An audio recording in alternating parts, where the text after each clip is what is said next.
Kembali lagi di Prabu Live. Yang mau kepo saksikan gosip-gosip hari ini, selamat menonton. Kemarin kita mengajukan pledoi.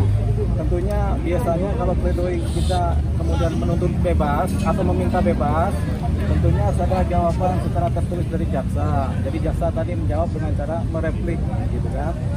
Replik itu jawaban terhadap pledoi. Nah, jadi ada beda penafsiran mengenai beberapa hal dari jaksa yang disampaikan dalam repliknya. Nah, kita bisa menerima repliknya itu, tapi karena ada replik tentu ada duplik.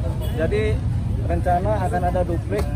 Jawaban terhadap replik itu di tanggal 21 Agustus kita akan siapkan secara tertulis dari tim kuasa hukum. Bang, isi repliknya apa, Bang? Isi repliknya? Tadi ikut nggak? Penuh, Bang, penuh. Jadi nggak ikut. Jadi isi repliknya tentu salah satunya adalah menyatakan bahwasanya kalau seorang pecandu itu dia harus kleper-kleper, harus gini-gini. Kalau pecandu itu kan bahasa Arabnya gitu. Kalau bukan pecandu berarti kan dia nggak masuk dalam unsur kategori pengguna atau penyalahguna. Jadi ada beda penafsiran dari tim jaksa di mana kalau seandainya dia penyalahguna tentunya ada sako-sakonya, ada kleper-klepernya. Ternyata kok Bang Faris RM ini sia-sia aja gitu. Itu yang menjadi perbedaan penafsiran. Sementara kalau kami menafsirkan dia kecanduan karena pakai terus kan, berapa kali memakai narkotika. Jadi itu satu. Kedua, mengenai kata Faris RM seorang legenda musik. Kita menafsirkan atau mencatat seorang Faris RM dalam kapasitasnya sebagai musisi memang legenda. Tapi jaksa bilang dia bukan legenda. Legenda itu seperti apa? Kita akhirnya mikir, apa itu legenda?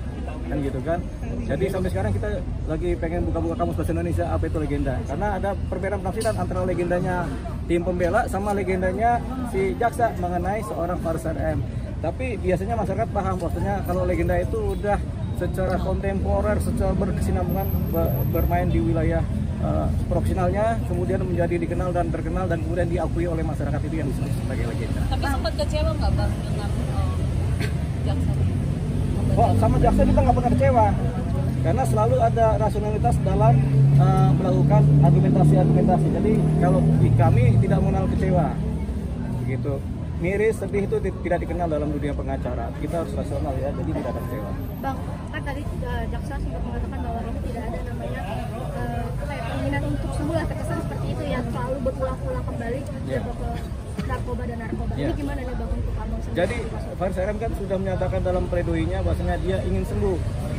Tapi jaksa bilang nggak ada keinginan sembuh. Lah, kan yang tahu pengen sembuh atau tidaknya kan si Faris RM, bukan jaksa.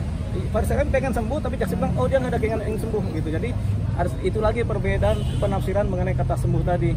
Tapi yang jelas kalau orang pengen sembuh itu bukan dari orang lain yang menilai, tapi dari diri sendiri yang bersangkutan yang nilai pengen sembuh gitu. Tapi kan udah hampir ini udah kalau nggak salah keempat kali atau kelima kali kan. Iya. Tadi tanggapan jaksa seolah-olah Faris ini tidak ingin sembuh, kan terkesannya seperti itu. Oh dia ingin sembuh, tapi kan di kepalanya itu masih ada benih-benih narkotika yang berada di sel-sel otaknya, ya benih-benih obat narkotika, sehingga dia pengen sembuh tapi sel otaknya diganggu dulu sama narkotika. Jadi itu yang mau kita bersihkan kan dengan cara rehabilitasi. Jadi yang ingin sembuh itu sebenarnya adalah Faris RM, bukan penilaian dari jaksa. Tapi itu kita anggap sebagai beda penafsiran aja. Udah? Berarti Minggu depan duplik, duplik lagi. replik begitu. Duplik. Oke. Apa? Tanggal berapa? Tanggal 21 Agustus tahun 2005. 2025. 21 Agustus